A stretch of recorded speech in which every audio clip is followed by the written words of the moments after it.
Hello everyone. Today I'm going to tell you a little bit of kind of like the behind the scenes of what it's like when I was a lot younger and growing up in life. But these are the moments I'm going to share with you are things I've never shared probably ever when I go to schools to present my autistic life. I thought I'd make a video personally here right now to tell you almost most of my things that were challenging and I'll tell you all of the delays I had with learning new things when I was really little growing up in life. The first thing I want to talk about is definitely right around the time when I got diagnosed with autism. It was just 1 month before I turned 3 years old, when I got autistic. And I went to this place during that time when I got diagnosed with autism where I found out about it. It wasn't here in Nanaimo, actually. I found out from my mom that it was somewhere in Vancouver. There was a special doctor I had to see. And a little while later, my parents found out that I have autism. So we stayed one night in Vancouver because we had to see a doctor really early in the morning. So instead of taking an early morning ferry, we actually went there in the afternoon and stayed in a hotel, even though I can't remember where exactly because I was so little at the time. And I wasn't even talking yet back then, to be honest, because that's what I'm going to talk about next. My verbal delays were absolutely a challenge. I didn't even start talking until, what I mean is, like, I didn't understand many words, but I spoke a little bit when I was around 3 years old, just around the time when I got diagnosed with autism. But I never talked when I was 1 or 2 years old.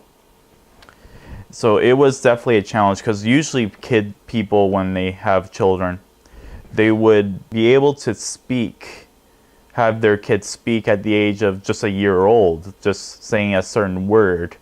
But that actually didn't happen to me, which you'll think that's surprising. But I'm not the only person that's gone through that issue. There's people around the world that get diagnosed with autism, and they go through that same struggle as I did. Another thing I'll talk about, well, before I even move on, one thing I forgot to mention is I didn't understand every single word until I was around just before I turned the age of 6. So that's definitely a delay right there. For verbal delays, that's what you would call it. Now I'll move on to potty training. I never ever talked about potty training when I was presenting in schools, but I'm going to share this with you now. Potty training was also a huge delay because I tried when I can't remember how old I was exactly, but I remember wearing a diaper when I was still, just before I turned 5. I actually was still wearing a diaper at the time. Around that time when I was after my 5th birthday, I think that was when I got forced to potty train, and then I got used to it. But usually people will potty train at the age of 2 or 3. But for me, I just couldn't take it. I was going through, the first time I tried to potty train myself when I was around that age, 2 or 3, I'd gone through huge temper tantrums. Like, I'd gone through so many temper tantrums when I was little. Like, it's ones you wouldn't believe. It was absolutely surprising. There were so many things. And also, since the time when I got diagnosed with autism, I'm going to move on to the learning process. Now, when I reached 3 years old or so, I started to have behavioral consultants work with me for the first few years, actually. And I had a couple of aides come in to my place almost every day, every week, and would just work on certain assignments with me.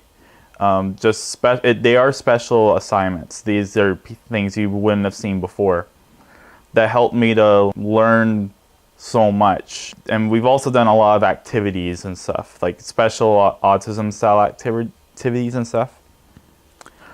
And I've dealt with 3 or 4 different aides when I was little. And yeah, there was this one behavioral consultant that was working around with myself and the aides that he used to live here, but he moved somewhere in a different province in Canada so many years ago. But actually, one of my aides now that I worked with, Shanna Davies, she actually is a behavioral consultant now. I think she has been for, I'm guessing, 5 years. I know she was definitely a good person to work with, even though I've gone through issues with her. I had the good and the bad days with my aides, but I learned my lessons.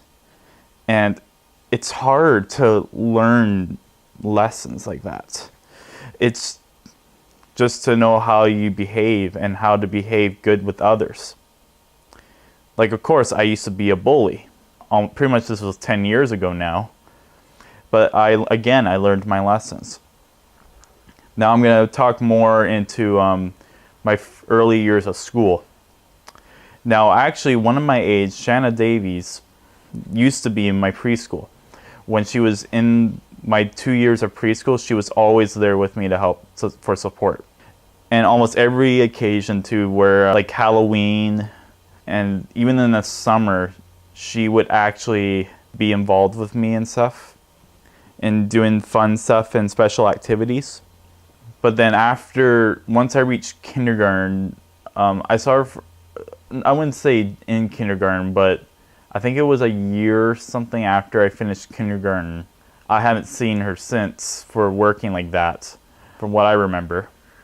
But I've gone through these aides since the year of, I think it's 2006, for doing the special work and all that.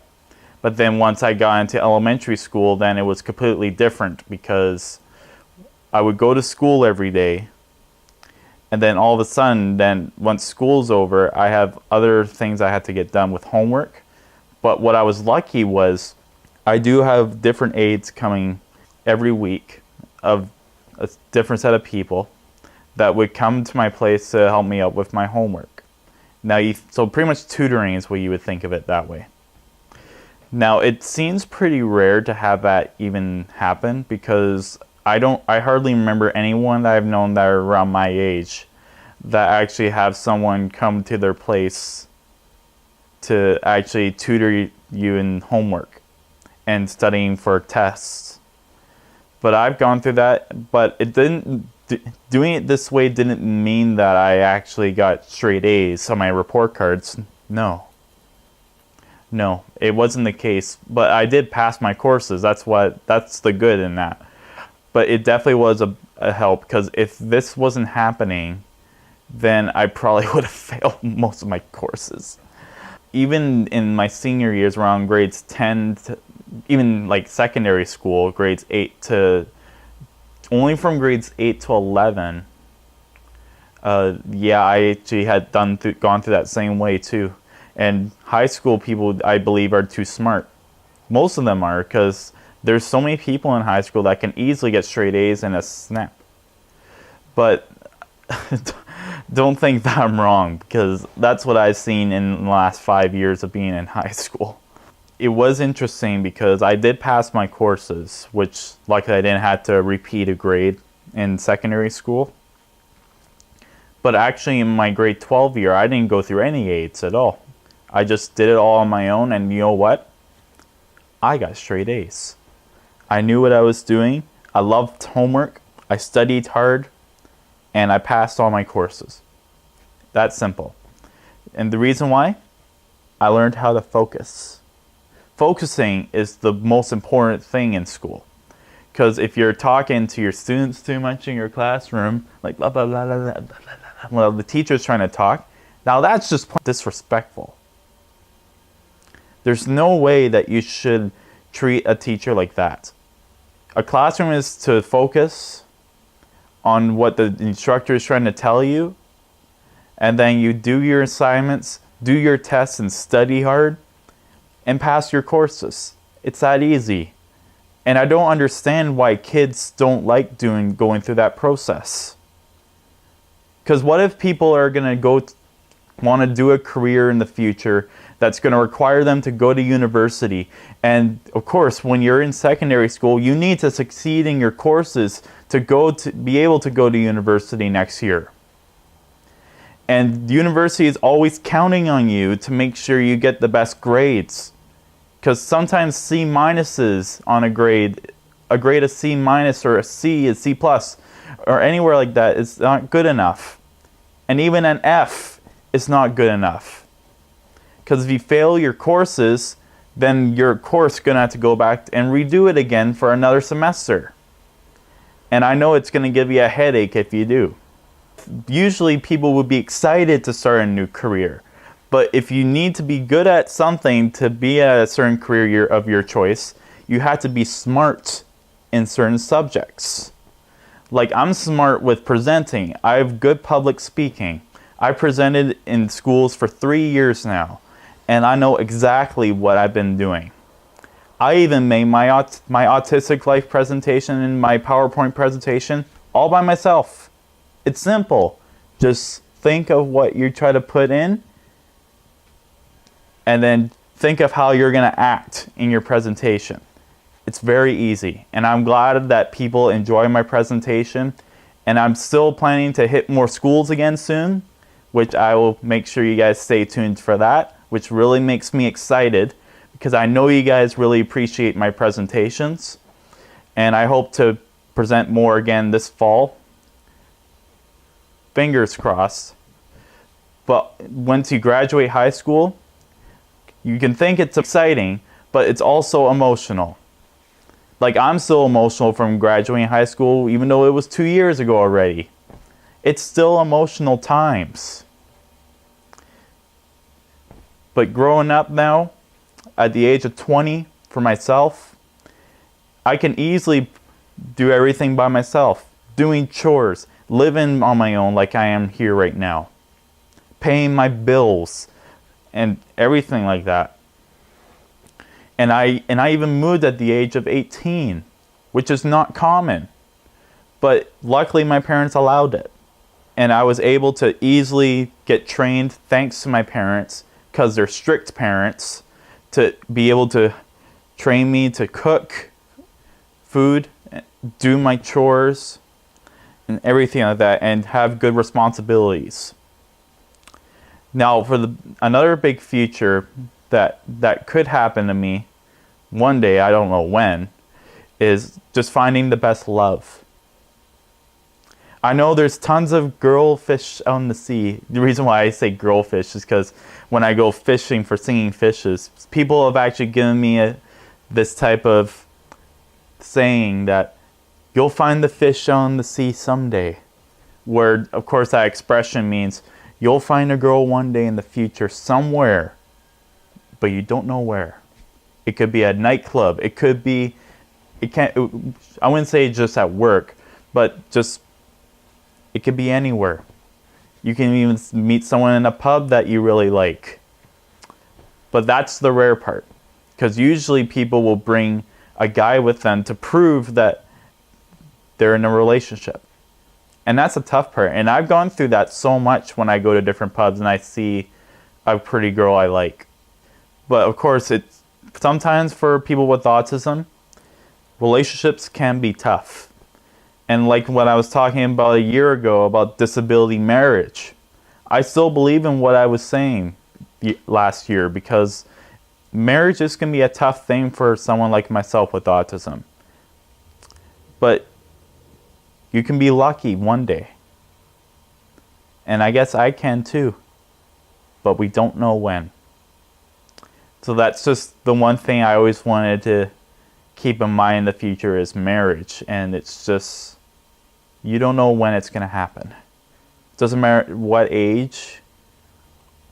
My biggest wish of an age that I would love to be married at is around the age of between 25 to 30. That's my wish. But what is your wish? Something to keep in mind. But it doesn't mean that it will exactly happen.